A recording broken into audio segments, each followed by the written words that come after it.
Hey guys, tonight we're stepping back in time, way back, to a period when the very air shimmered with the heat of ambition and the faint scent of wild beasts. Imagine yourself in the opulent, marble-clad halls of ancient Rome, the late afternoon sun slanting through a high window, painting stripes across a mosaic floor. You're not just a casual visitor, though. You're an invited guest, perhaps a nervous senator or a distant cousin, granted rare access to the private quarters of an emperor. The air is thick, not just with the usual incense and the murmur of distant servants, but with something more primal, something that sends a shiver down your spine despite the warmth. It's the low, rumbling purr, followed by the heavy, rhythmic breathing of something enormous, something with teeth and claws, just beyond a curtained archway. You clear your throat, perhaps a little too loudly, and wonder if your gladiatorial training was truly sufficient for this kind of social call. You probably won't survive this visit if you make a sudden move. So, before you get comfortable, take a moment to like the video and subscribe, but only if you genuinely enjoy what I do here. And as you settle in, maybe share where you're listening from and what time it is for you. It's always fascinating to imagine us all, scattered across the globe, sharing this quiet moment together. Now, dim the lights, maybe turn on a fan for that soft background hum, and let's ease into tonight's journey together. Tonight, we unravel a truly fascinating, if somewhat baffling, aspect of Imperial Roman life: the deep, often bizarre, connection between emperors and their exotic animals, particularly the mighty lion. You see, for a Roman emperor, a pet wasn't just a cuddly companion. Oh no, it was a living, breathing, roaring statement of power, wealth, and absolute dominion. Forget the humble house cat batting at a string, we're talking about creatures capable of tearing you limb from limb with a single swat. Imagine for a moment the sheer logistics involved in acquiring such a beast. This wasn't a trip to the local pet store. This was an enterprise spanning continents, involving vast sums of money, countless human lives, and an almost absurd level of daring. For centuries, Roman culture had been captivated by the exotic. From the earliest days of the Republic, military campaigns and trade routes brought back not just treasures and slaves, but also strange and wonderful creatures from the far-flung corners of their expanding world. Lions, in particular, held a special mystique. They were symbols of strength, courage, and regality, often depicted in art and sculpture, associated with gods and heroes. When you picture a Roman emperor, you likely imagine him draped in purple, perhaps on a throne, with legions at his command. But picture him now, perhaps in a more private setting, with the scent of a lion's mane surprisingly close. This isn't just a fancy, it's a carefully cultivated image, a projection of untouchable authority. The Roman fascination wasn't limited to just lions, of course. They adored elephants, panthers, bears, crocodiles, ostriches, even giraffes.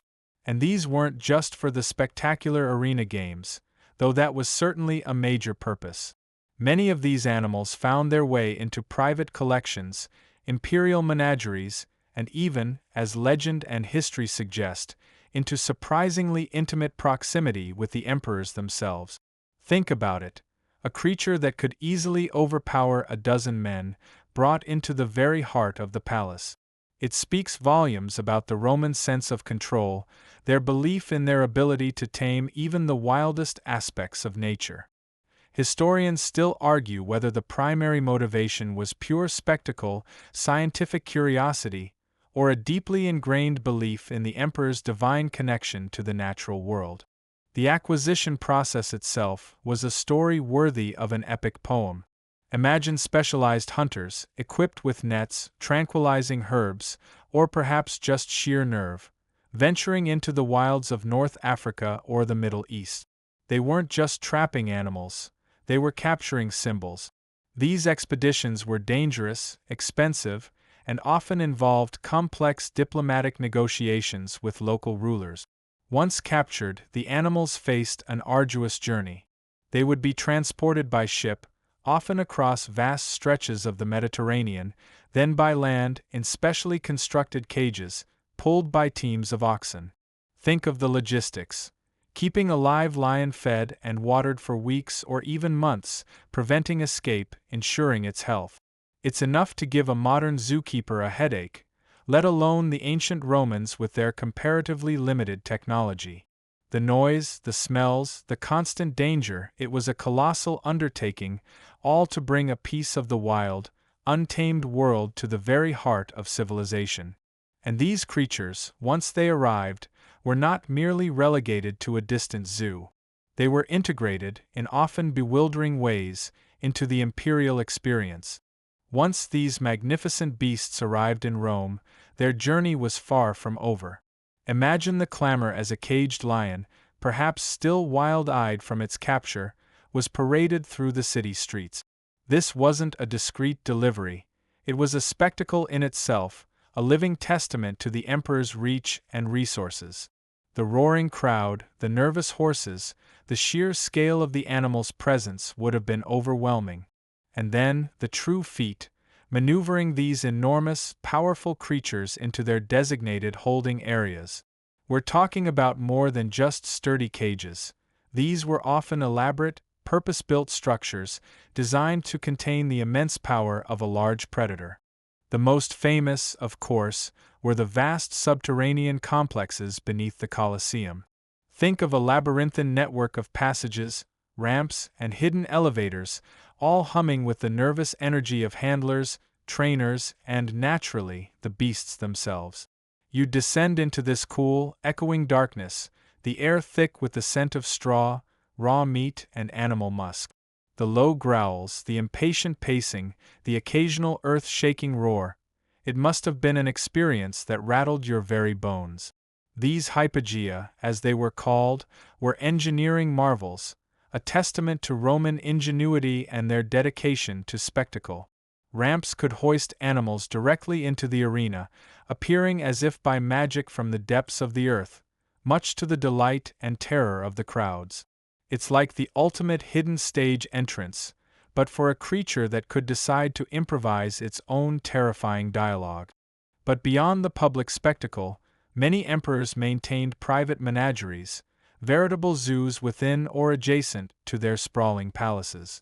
Picture the Domus Aurea, Nero's infamous Golden House, a sprawling, decadent complex that reportedly housed a vast array of animals. For the emperor, these weren't just curious exhibits, they were living extensions of his personal brand. To possess such a collection, to command such dangerous creatures, elevated an emperor to an almost godlike status. You were showing the world that you could literally tame the wild, bending nature to your will, just as you bent nations to your will. It was the ultimate flex, long before anyone knew what flex meant. Think of the sheer logistics involved in feeding these animals. A full-grown lion requires a substantial amount of meat daily. Multiply that by dozens of lions, panthers, bears, and other carnivores, and you're talking about a significant portion of Rome's food supply diverted to feed its imperial pet. There would have been a dedicated staff of butchers, handlers, and veterinarians. Yes, even ancient Rome had its animal doctors, though their methods might make you wince a little today. They were remarkably advanced for their time, often adapting techniques used for human medicine to care for their valuable, if dangerous, charges. This constant demand for fresh meat, combined with the efforts required for capture and transport, made these animals incredibly expensive to maintain. Owning a lion wasn't just a hobby, it was an economic statement, a display of boundless wealth that few could ever hope to emulate. Historians still argue whether the extreme proximity some emperors had with these animals was purely for show or if there was a genuine, perhaps even pathological, affection. Was it a calculated risk for political gain, a display of fearlessness? Or was there a deeper, more personal connection, a strange form of companionship born from isolation at the pinnacle of power? Whatever the motive, the image of a Roman emperor casually interacting with a lion remains utterly captivating, blending the mundane with the truly extraordinary. You can almost hear the soft patting of paws on marble, the almost imperceptible shift of a great cat settling into a sunbeam in the imperial chambers. Imagine, if you will, the daily routine of a Roman emperor. It wasn't all grand speeches and conquering armies. There were moments of quiet, moments of reflection, and, as our journey explores, moments of truly astonishing, almost unbelievable proximity to wild animals. You might wake in a lavish bedchamber, perhaps still a little groggy from the previous night's banquet. Remember that spiced wine we talked about? And hear not just the distant clamor of the city, but a low, throaty rumble from surprisingly nearby. This wasn't some distant echo from the Coliseum. This was a sound emanating from within the Imperial palace itself. The concept of an emperor's private menagerie was more than just a collection of exotic creatures housed in distant enclosures. For some rulers, these animals, particularly lions, were brought into astonishingly close quarters. Think of it, a specially designed, reinforced chamber, perhaps just a few rooms away from the emperor's own sleeping quarters. You might pass it on your way to a morning meeting, catching a glimpse of a tawny flank through a gilded grate, or hear the soft padding of enormous paws on the stone floor. This wasn't just a pet. It was a constant, living reminder of power, a symbol of dominance over nature itself. It's like having a very, very large, very opinionated house cat that could also maul a gladiator. Now, why would an emperor subject himself to such a seemingly dangerous arrangement? It speaks to a peculiar blend of arrogance, fearlessness, and a desire for perpetual spectacle. The Roman elite lived for displays of power, and what grander display than to show the world, and indeed oneself, that even the king of beasts bowed to your will? It was a subtle, yet immensely potent, form of psychological warfare against potential rivals, a constant whisper of, "I control even the wild." You wouldn't dare plot against a man who naps with lions, would you? This isn't to say every emperor had a lion purring at the foot of his bed. The sources are often fragmented, tantalizing glimpses rather than full documentaries. But the persistent anecdotes, particularly surrounding figures like Nero and Caligula, paint a vivid picture of extreme indulgence and a blurring of lines between man and beast. These emperors, notorious for their eccentricities, seemed to relish the shock value and the aura of untouchability that came with such companions. They reveled in pushing boundaries, and what boundary is more profound than the one between civilization and the untamed wilderness? A quirky tidbit that sometimes gets overlooked is the sheer sensory experience of living alongside these animals. Imagine the unique smell that would permeate the air, a blend of wild musk, straw, and perhaps the faint scent of raw meat, all mingling with the expensive perfumes and incense of the palace. The sounds would be equally unique. The low growl that vibrates through the floor, the heavy sigh of a sleeping predator, the occasional, sudden roar that would make even the most seasoned guard jump. It was a constant, immersive reminder of the raw power that lay just beyond a gilded door. Historians still argue whether these close quarters were genuinely shared or merely staged for visitors. Were the lions truly pets in the modern sense, or were they more like living, breathing, incredibly dangerous art installations? The line is blurry, and perhaps intentionally so. For the emperors, the ambiguity itself was part of the allure. The very idea that they might be napping with a lion was almost as powerful as actually doing it. To truly grasp the concept of an emperor's private menagerie, you need to shed your modern understanding of a zoo. This wasn't a public park with carefully labeled enclosures and scheduled feeding times. These were personal collections, often integrated directly into the sprawling, multi-acre complexes that formed imperial palaces. Imagine walking through gardens adorned with rare statues and fountains, only to turn a corner and come face to face with a massive enclosure, perhaps artfully disguised with trellises or sculpted rockwork, housing a powerful predator. The aesthetic was as important as the animal itself. The Romans, as you know, were masters of engineering and design. They built aqueducts that still stand, roads that crisscrossed an empire, and amphitheaters that could hold tens of thousands. So, constructing secure, yet aesthetically pleasing, habitats for dangerous animals was well within their capabilities. These menageries weren't just functional, they were statements of imperial grandeur. Think of sunken pits, often landscaped to resemble natural habitats, or vast, multi-chambered aviaries for exotic birds. For the big cats, robust cages of iron and timber would have been essential, possibly with movable partitions to allow for cleaning and animal care without direct human contact, a truly intelligent design for the time. And let's not forget the logistics of keeping these animals healthy. It wasn't just about food and water. Roman veterinarians, while perhaps not operating with the scientific understanding of today, were skilled practitioners. They understood basic anatomy, wound care, and even rudimentary pharmacology. You can imagine a royal vet, perhaps a grizzled veteran of the legions, carefully examining a lion's paw or preparing a poultice for a panther's cough. These animals were valuable, not just as symbols, but as investments, and their health would have been a top priority. A sick lion wasn't just a concern for the animal, it was an embarrassment to the emperor.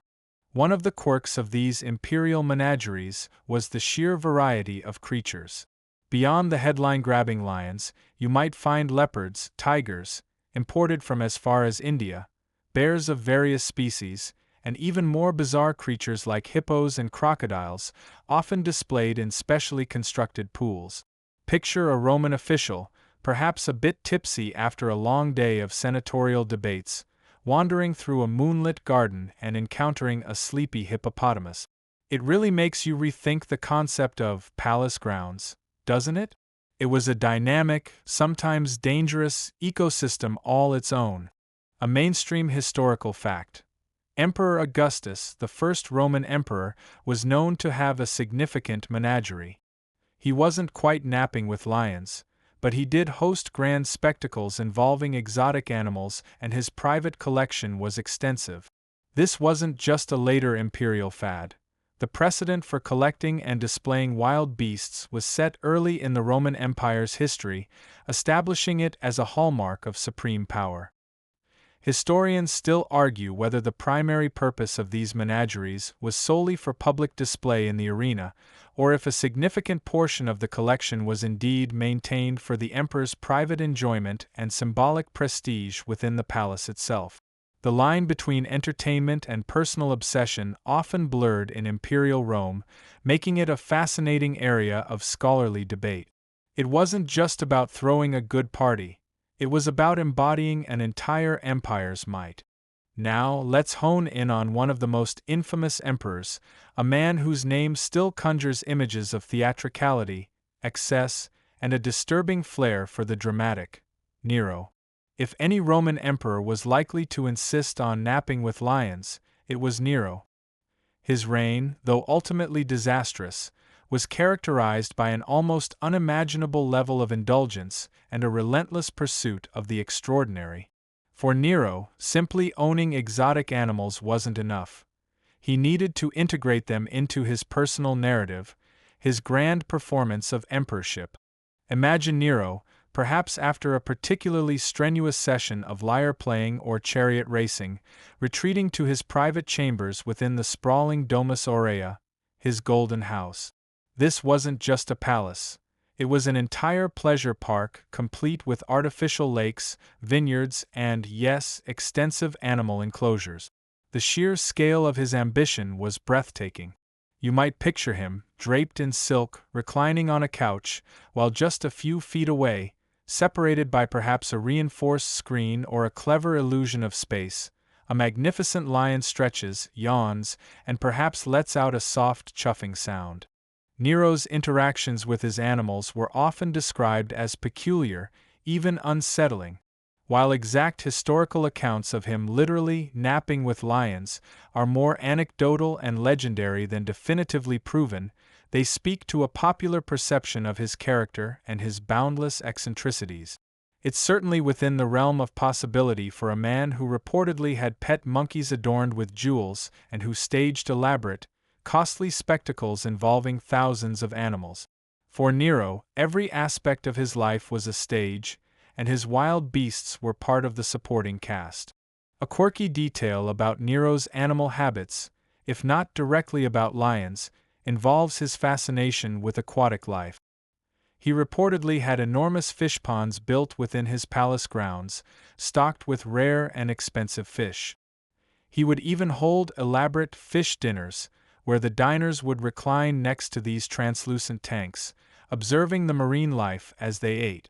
While not a lion, it demonstrates his desire to bring the wild, the unusual, and the expensive into his immediate personal space, blurring the lines between nature and imperial opulence. This intimacy with dangerous animals also served a psychological purpose for Nero. Surrounded by sycophants, rivals, and the crushing weight of imperial expectation, perhaps these powerful, unjudgmental beasts offered a strange form of solace or a perverse thrill. They were raw power, untamed by human politics, yet subject to his command. It reinforced his self-perception as a divinely appointed ruler, capable of controlling all aspects of his world, from the Senate to the savannas. Mainstream historical fact: Nero was indeed famous for his lavish spectacles involving animals in the arena, where thousands of beasts met their end. This very public display of power and control over nature likely informed the popular imagination about his private interactions with wild creatures. Historians still argue whether Nero's alleged napping with lions was a literal practice or a metaphor for his dangerous and unpredictable nature, a way to emphasize his tyrannical power and disregard for conventional safety. The truth, like many aspects of Nero's reign, probably lies somewhere in the murky space between fact and carefully crafted imperial myth. But the image persists, a testament to the powerful allure of a wild beast in the lap of an emperor. While Nero's flamboyance is hard to outshine, another emperor stands out for his deeply personal, if equally eccentric, connection to animals: Caligula. Often remembered for his capricious cruelty, Caligula also displayed a peculiar tenderness towards certain creatures, particularly his horses, but also, it's believed, other animals in his menagerie. His story reminds us that the line between love and madness, especially for an absolute ruler, could be incredibly thin. You might imagine yourself attending a particularly dull state dinner, trying to keep a straight face as Caligula, known for his unpredictable moods, begins to address not a senator, but a magnificent, white horse named Incitatus. This wasn't just a beloved pet. Caligula reportedly lavished Incitatus with unparalleled luxury, including a stable of marble with an ivory manger, purple blankets, and even a jeweled collar. The horse was rumored to have its own house, servants, and even, famously, was supposedly destined for a consulship, a high political office. While the consulship claim is likely an exaggeration by hostile historians, it perfectly captures the spirit of Caligula's disregard for convention and his bizarre devotion to his animals. It's like giving your dog a seat on the board of directors, but with far more power. Beyond Incitatus, Caligula, like other emperors, maintained a collection of exotic beasts. He would have inherited some, and undoubtedly acquired more, drawn by the allure of possessing powerful, rare creatures. Think of the lions, bears, and panthers that would have formed part of his imperial household. While there are fewer direct anecdotes of him napping with lions, his general behavior suggests an individual who saw no boundaries between human and animal realms, particularly when it came to his own desires. If he could elevate a horse to near-human status, why not extend a similar, albeit dangerous, intimacy to a lion? A quirky detail often overlooked is how these imperial pet habits influenced public perception. When an emperor treated a horse like a senator, it wasn't just amusing, it was deeply unsettling for the Roman elite. It undermined the established social order, hinted at a lack of respect for traditional institutions, and highlighted the emperor's absolute, unchallengeable power. If he could do something so absurd and get away with it, what else was he capable of? Mainstream historical fact: Caligula's obsession with his horse Incitatus is one of the most widely cited examples of his perceived madness and extravagance, often used by ancient historians to illustrate his tyranny. Historians still argue whether the stories of Caligula's extreme animal favoritism, particularly regarding Incitatus, were literal accounts or rhetorical exaggerations designed by later writers to demonize his reign and justify his eventual assassination. Regardless, these tales provide a vivid window into the peculiar psychological landscape of Imperial Rome and the blurred lines between ruler, human, and beast. You can almost feel the tension in the room as Caligula turns his attention from a weighty matter of state to whisper sweet nothings into a horse's ear. So, you have these powerful, sometimes unhinged, emperors, surrounded by the greatest symbols of their dominion, including massive, dangerous animals. This brings us to a truly fascinating intersection, the blend of power, vulnerability, and sheer theatricality that played out in the emperor's private quarters, especially during moments of rest. Sleeping with spectacle, as it were. Imagine the palace at night. The city beyond the walls has quieted to a murmur. Inside, guards patrol with measured steps, their footsteps echoing softly on the marble. And somewhere, within a sumptuously decorated chamber, lies the emperor, perhaps dozing. And then, there's the lion. Not in the distant Coliseum, but perhaps in an adjacent room, separated by a heavy door, or even, as some anecdotes suggest, within the same vast sleeping hall, restrained perhaps by a chain or a vigilant handler.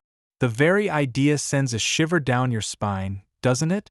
It's like having a very large, very furry alarm clock that might also eat you. This proximity wasn't simply about danger, it was about demonstrating control over that danger. For an emperor, every aspect of his life was a performance, even his sleep. To appear fearless, even in his most vulnerable moments, was a powerful message. It suggested an almost supernatural connection to the wild, a divine sanction that allowed him to exist safely amongst creatures that would tear lesser mortals apart. It was a subtle, continuous display of dominance, a constant reminder to anyone who might enter his private space of the raw power he commanded. Think of the sensory details. The rhythmic breathing of a large cat, deep and resonant. The subtle shift of its weight on the floor. Perhaps even the low rumble of a purr, a sound that, from a lion, is both incredibly soothing and intensely intimidating. These sounds would have been a constant presence, a bizarre soundtrack to the emperor's rest. It's a far cry from the gentle white noise of a fan, though perhaps just as effective at lulling you into a deep, if slightly anxious, slumber. A mainstream historical fact is the pervasive Roman belief in omens and portent. Animals, especially exotic or powerful ones, were often seen as carriers of divine messages. To have a lion close at hand, particularly one that seemed docile or even affectionate towards the emperor, could be interpreted as a sign of divine favor, reinforcing the emperor's legitimacy and untouchability. A quirky tidbit. Some accounts suggest that certain tamed lions were even walked on leashes within palace grounds, treated almost like oversized, dangerous dogs. While this would have required immense training and constant vigilance from handlers, it speaks to the ultimate desire to integrate these symbols of wild power into the very fabric of imperial life, making them extensions of the emperor's person.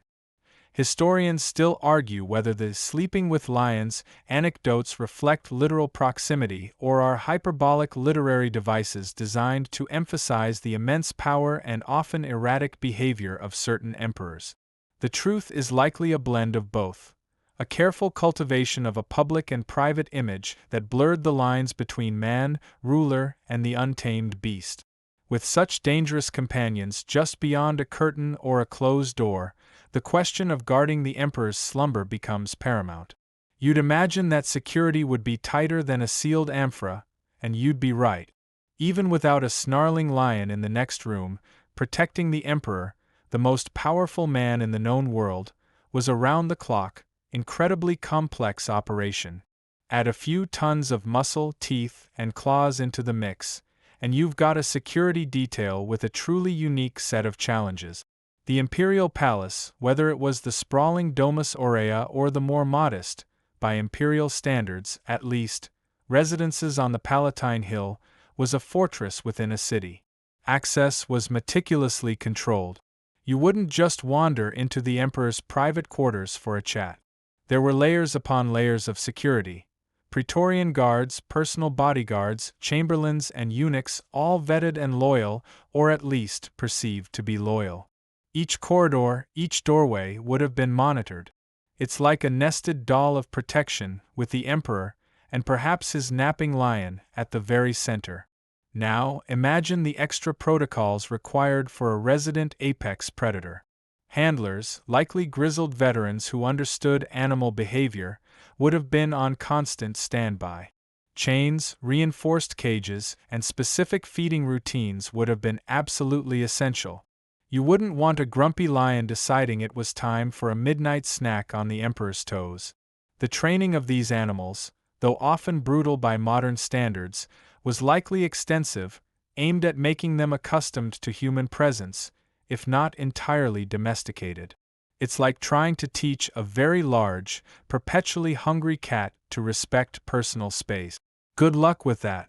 A quirky detail that often goes unmentioned is the sheer nerve required of the guards themselves. While they were undoubtedly well-trained and brave, the thought of standing silent vigil outside a room known to contain a sleeping emperor and a wide-awake lion must have added a unique tension to their shift. Every rustle, every unexpected sound, could have meant something entirely different in such an environment. It's one thing to guard against human assassins. It's another to guard against a sudden, primal instinct. Mainstream historical fact. The Praetorian Guard was the elite force responsible for the Emperor's personal protection and was always stationed in and around the Imperial Palace. Their loyalty, or lack thereof, often determined an emperor's fate. Historians still argue whether the presence of dangerous animals within the immediate imperial residence was a genuine security risk or if the animals were so meticulously controlled and restrained that they posed no actual threat, serving purely as symbolic props. The truth, as often is the case, probably lies somewhere in the middle, a calculated risk taken for the sake of imperial image. But for you, the hypothetical guard, it likely just meant an extra dose of vigilance and perhaps a slightly faster heartbeat during the long night watches. While lions undoubtedly steal the spotlight when discussing imperial pets, it's important to remember that the Roman appetite for exotic animals extended far beyond the king of beasts. The imperial menageries, both public and private, were veritable zoos, brimming with beasts of burden and prestige from every corner of the known world. These creatures, though perhaps less prone to napping with emperors, played equally significant roles in the grand tapestry of Roman spectacle and status. Imagine, for a moment, the sheer diversity of life brought into the heart of Rome. You might encounter an elephant, a creature of immense power and surprising intelligence, used not only in triumphal processions but also, in earlier times, in warfare. Their majestic presence alone spoke volumes about the empire's reach. Then there were the panthers and leopards, sleek and deadly, prized for their agility and beautiful coat. Bears, often imported from the colder climes of Europe, provided a different kind of thrill, their lumbering strength a stark contrast to the feline predators. Crocodiles and hippopotami, brought from the Nile, were displayed in specially constructed pools, their ancient, scaly forms a testament to the mysteries of distant lands. You could find ostriches, their peculiar gait and enormous eggs a source of fascination, or even giraffes, their impossible height drawing gasps of wonder. Each animal was a living, breathing trophy, a testament to Rome's dominion over diverse landscapes and their creatures.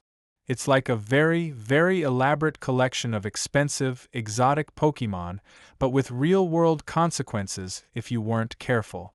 These animals weren't just for show, either. Elephants were trained for parades, their tusks often adorned with gold and jewels, adding a layer of exotic grandeur to imperial displays. Some animals were even used in theatrical hunts, staged within private villas for the amusement of the emperor and his closest confidants. This offered a more intimate, albeit still deadly, version of the public arena games. A quirky detail to consider is the meticulous diet required for such a diverse collection. While carnivores demanded meat, imagine the specialized feed for elephants, giraffes, and various birds. This would have involved not just local produce, but sometimes imported grains, fruits, and fodder, adding another layer of logistical complexity and expense to the imperial household. It makes you wonder if they had dedicated banana specialists for the monkeys, or perhaps date procurement officers for the dromedaries. Mainstream historical fact. The sheer scale of animal slaughter in the Roman arena games was staggering, with thousands upon thousands of animals, from lions to stags, often dying in a single day of spectacles. This created a constant demand for new imports. Historians still argue whether the Roman pursuit of exotic animals was primarily driven by a desire for grand public spectacle and entertainment, or if there was a genuine, albeit often brutal, interest in natural history and zoological study among certain learned individuals within the Roman elite. The line between brutal entertainment and scientific curiosity was often blurred, much like the line between an emperor and his wild pets. When we delve into the more extreme anecdotes of Roman emperors and their animal companions, particularly the napping with lions stories, it's crucial to consider the myth of imperial madness. You see, ancient historians, much like modern journalists, often had agendas. They sought to entertain, to moralize, and sometimes, to deliberately exaggerate the eccentricities of certain emperors to paint them as tyrants, monsters, or simply unhinged. This doesn't mean the emperors weren't eccentric, mind you, but the narrative often becomes amplified over time. Imagine, if you will, a frustrated senator, perhaps sidelined by the emperor's latest whim. He writes down a scandalous tale of the emperor sharing his bed with a lion. Now, was it literal? Or was it a dramatic flourish to convey the emperor's terrifying unpredictability and wild power, the idea that he was so reckless he might as well sleep with a beast? It's a powerful image designed to shock and awe. This rhetorical embellishment is a common feature of ancient historical writing, where a good story often trumped strict factual accuracy in the modern sense. It's like your aunt telling a story about your wild college days, and somehow your pet goldfish became a shark. Consider the political climate of Imperial Rome. Emperors often had powerful enemies, and posthumous defamation was a common weapon. If an emperor was unpopular or overthrown, subsequent historians might seize upon any oddity, any rumor, and blow it up into a caricature of madness. Nero and Caligula, for instance, were ultimately deemed bad emperors by later generations, and the stories of their extreme animal interactions fit perfectly into that established narrative of tyranny and degeneracy. It's easier to condemn a madman than a complex political figure. A quirky detail to ponder is how these stories, whether entirely true or partly fabricated, shaped the enduring image of these emperors. Even today, when we think of Nero, we often picture him fiddling while Rome burns, or engaged in some bizarre animal-related escapade. The power of a vivid, outrageous story, even if apocryphal, can often eclipse more mundane historical realities. It's the ancient Roman version of a viral meme, except it stuck around for millennia. Mainstream historical fact. Many ancient sources, particularly those written after an emperor's death, are colored by the political leanings and personal biases of their authors. This makes interpreting anecdotes about imperial behavior, especially the more outlandish ones, a challenging task for modern historians. Historians still argue whether the extreme accounts of imperial eccentricities, including those involving dangerous animals, reflect genuine psychological instability or were primarily a deliberate cultivation of a fearsome, unpredictable persona for political ends. Perhaps it was a combination of both, a calculating madness that kept rivals on their toes and bolstered the emperor's divine mystique. But you, the modern listener, get to enjoy the tantalizing ambiguity, the whisper of a lion's purr just outside the emperor's bedchamber. Stepping away from the potentially exaggerated tales of imperial madness, let's explore how the intellectual and philosophical currents of the time might have viewed these peculiar imperial habits. Enter Seneca the Younger, the Stoic philosopher, playwright, and, for a time, a close advisor to Emperor Nero himself. While Seneca certainly experienced Nero's excesses firsthand, his writings offer a more nuanced, albeit often critical, perspective on Roman indulgence and the human relationship with animals. Imagine Seneca, perhaps in his study, painstakingly composing his philosophical essays, surrounded by scrolls and the quiet murmur of his household. He wouldn't be dwelling on whether Nero literally napped with a lion, but rather on what such behavior represented: a profound lack of moderation, a dangerous pursuit of pleasure, and a hubris that challenged the natural order. For a Stoic like Seneca, true power lay in self-control, reason, and virtue, not in bending wild beasts to your personal whim. Seneca's observations, though not always directly addressing imperial menageries, often critiqued the Roman elite's insatiable desire for luxury and spectacle. He would argue that such excesses, like the lavish displays of exotic animals, diverted attention from genuine philosophical pursuits and moral duties. He would likely see the emperor's lion as just another expensive bauble, no more truly valuable than a jeweled goblet, if it didn't contribute to wisdom or inner peace. It's like a philosopher trying to explain the futility of chasing material possessions, while someone else is trying to get a zebra through the front door. A quirky tidbit: while Seneca might have disapproved of the lavishness, he himself, like many wealthy Romans, would have owned slaves, some of whom might have been involved in the care of animals. The moral contradictions of the time were, as you can imagine, plentiful and complex. The philosophical ideals often clashed with the societal realities. Mainstream historical fact: Seneca was a prominent Stoic philosopher whose writings greatly influenced Roman thought. His turbulent relationship with Nero, his former pupil, ultimately led to his forced suicide. Historians still argue whether Seneca's philosophical critiques of imperial excess were genuine expressions of his Stoic beliefs or partly a careful political maneuvering, designed to gently guide Nero or even subtly criticize his rule without incurring his dangerous wrath. The balance between moral conviction and personal survival was a constant tightrope walk in the imperial court.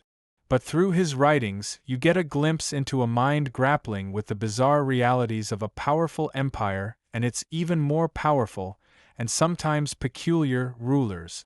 Having explored the strange fascination with wild animals and the philosophical debates they sparked, let's now settle into the broader rhythms of life within a Roman imperial palace.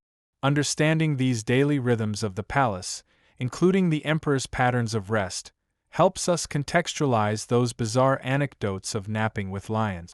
You see, even an emperor, for all his power, was still, at a fundamental level, a human being who required sleep. Albeit, sleep possibly accompanied by the faint purr of a large feline. Imagine a typical day, beginning before dawn with the emperor's salutatio, a formal reception where senators, clients, and advisors would gather to offer greetings and seek favor. This would be a cacophony of hushed whispers, rustling togas, and the faint scent of lamp oil. From there, the day would unfold with a dizzying array of official duties: meetings with military commanders, reviewing petitions, presiding over legal cases, attending religious ceremonies, and perhaps even overseeing a new building project. It was a relentless schedule, demanding immense mental and physical stamina. You'd probably need a nap yourself just thinking about it. Meals, particularly dinner or cena, were often lavish affairs, stretching for hours, involving multiple courses, entertainment, and copious amounts of wine. These banquets could be highly political, a stage for displaying wealth and influence, and sometimes, as we've discussed, even a platform for an emperor's more outlandish animal displays.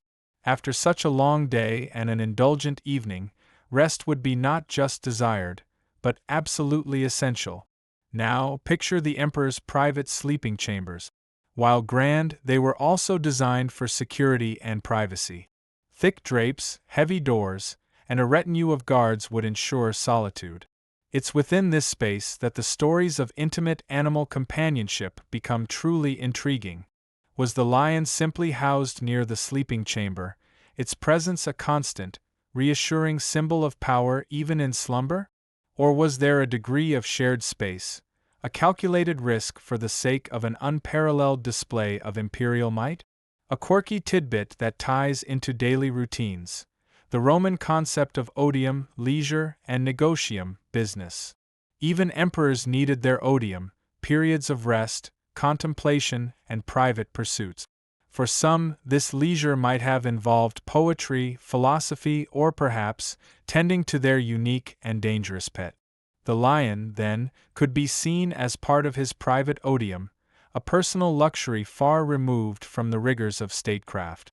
Mainstream historical fact: Roman emperors often maintained multiple residences, from their main palace in Rome to luxurious villas scattered across Italy, allowing them to escape the oppressive heat and demands of the city. Each of these might have had its own particular approach to housing valuable animals. Historians still argue whether the apparent disregard for personal safety shown by some emperors, especially when it came to interactions with dangerous animals, was an act of genuine bravado, a symptom of detachment from reality, or merely another carefully constructed facet of their imperial persona. You, as the observer, can only imagine the subtle interplay of power, fear, and slumber in those ancient, opulent rooms. Given the immense value and prestige associated with these imperial beasts, it stands to reason that veterinary care for VIPs, very important predators, if you will, was a surprisingly developed field in ancient Rome. You wouldn't simply let your incredibly expensive, dangerous, and symbolic lion fall ill without intervention, would you? The health of these animals was a matter of imperial pride and practical necessity. Imagine a scene that blends the exotic with the mundane. A team of Roman animal handlers and veterinarians, perhaps gathered around a particularly valuable lion showing signs of sluggishness. They wouldn't have modern diagnostic tools like X-rays or blood tests, but they possessed a wealth of practical knowledge passed down through generations. They understood anatomy, observed behavioral changes, and had a working knowledge of various herbal remedies and surgical techniques, some surprisingly advanced. It's like a very early, very high-stakes version of Dr. Dolittle, but with less singing and more worried glances at sharp claws. These ancient vets, or medici pecoris, doctors of livestock, or medici veterinarii, veterinary doctors, were not just for farm animals. There were specialists, often drawn from military campaigns where animal health was crucial, who would have applied their skills to the exotic creatures of the imperial menagerie. They'd treat wounds, set broken bones, and attempt to cure various ailments. Surgical instruments discovered by archaeologists show a remarkable sophistication, including scalpels, forceps, and probes, which could certainly be adapted for larger animal care. Think of the challenges: administering medicine to a grumpy lion, or even just checking its temperature. It would have required immense courage, specialized restraints. Imagine wrestling with a lion to give it a pill, and a deep understanding of animal psychology. The relationship between these veterinarians and their dangerous patients must have been one of grudging respect, if not outright fear. You'd probably need a strong constitution and an even stronger stomach for this line of work. A quirky detail: some historical sources suggest that Roman veterinarians even performed cataract surgeries on animals, a delicate procedure that speaks to their advanced skills and dedication. While unlikely to be performed on a lion in a palace bedroom, it illustrates the level of medical expertise available. Mainstream historical fact: the Roman army placed a high value on the health of its horses and pack animals, leading to the development of sophisticated veterinary practices that then disseminated into civilian life, including care for exotic animals. Historians still argue whether the apparent success of Roman animal medicine was due to genuine scientific understanding or a combination of practical experience, trial and error, and perhaps a good deal of luck. But for the emperor's prized lion, a team of dedicated, and probably nervous, medical professionals was always on standby, ready to ensure that their VIP predator remained healthy enough for its next appearance, or perhaps its next imperial nap. As we near the end of our journey through the peculiar world of imperial pets, it's worth pausing to consider the legacy of the lion keepers and, more broadly, the lasting impact of Rome's imperial animal culture.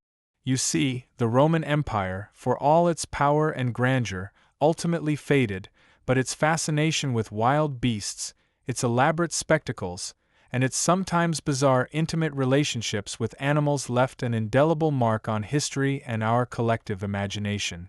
Imagine, centuries after the fall of Rome, scholars and artists poring over ancient texts, finding accounts of emperors with their lions, of colossal animal hunts in the arena. These stories, whether entirely factual or embellished, fueled a medieval and Renaissance fascination with exotic animals and the power they represented. They inspired art, literature, and even later royal menageries, creating a continuous thread of interest in the wild side of power. It's like a really persistent historical meme, re-emerging through different eras. The very concept of a zoo or a menagerie, as a collection of exotic animals for display and study, owes a debt to the Roman imperial tradition. While ancient collections served different purposes than modern zoos, the idea of bringing the wild into a controlled environment for human observation and entertainment certainly had a strong precedent in Rome. You might visit a modern zoo today and not realize you're walking in the footsteps of emperors, marveling at creatures once paraded through the forum. A quirky detail that reflects this legacy. Throughout history, rulers from various cultures, from medieval European kings to Mughal emperors, maintained their own elaborate animal collections, often inspired by ancient accounts and seeking to emulate the grandeur of their Roman predecessors. The lion, in particular, remained a powerful symbol of royalty and might across continents and centuries. Mainstream historical fact. The Roman spectacles involving wild animals, known as venations, were incredibly popular and influential, shaping the development of public entertainment for centuries to come, and contributing to the near extinction of several species in North Africa. Historians still argue whether the Roman relationship with animals, particularly the display and slaughter of exotic beasts, contributed more to conservation efforts by introducing new species to Roman lands, or whether it was primarily a force of destruction, leading to local extinctions. The legacy is, like much of history, a complex tapestry of both wonder and destruction. But the image of an emperor, perhaps with a great cat close at hand, continues to whisper across the millennia, a powerful reminder of a time when man and beast shared a strange, unsettling proximity at the very height of power. And so, our journey through the echoes of imperial Rome, with its grand palaces and its peculiar, purring residents, draws to a close. You've walked through sun-dappled courtyards, descended into the echoing subterranean passages beneath the Coliseum, and perhaps even imagined the faint, musky scent of a lion drifting through the emperor's private chambers. The stories, whether entirely factual or wonderfully exaggerated, paint a vivid picture of a time when power knew few bounds, and the boundaries between human and wild animal were, for a select few, fascinatingly blurred. Now, as the last remnants of our historical exploration begin to recede, let yourself sink deeper into your own comfort. The images of roaring beasts and stoic guards, of lavish banquets and quiet, imperial slumbers, can gently fade into the background, like distant echoes. The warmth of the Roman sun, the cool touch of marble underfoot, the subtle shift of the air, let these sensations soften, becoming indistinct. Allow your thoughts to drift, unanchored by the specificities of history. The grand ambitions of emperors, the silent watch of their guards, the powerful presence of the lions themselves, all of it dissolves into a gentle hum. There's no need to hold on to any particular detail, no need to untangle any lingering questions. Just the soft, rhythmic breathing of your own relaxation and the quiet comfort of your surroundings. Feel the tension ease from your shoulders, from your brow. The weight of the day, any lingering thoughts or worries, can simply float away, like wisps of smoke in the evening air. You are safe, you are warm, and you are utterly at peace. The distant roars of ancient lions, once so imposing, are now merely a soft, soothing whisper, fading into the deep quiet of the past. Let them lull you gently into a state of profound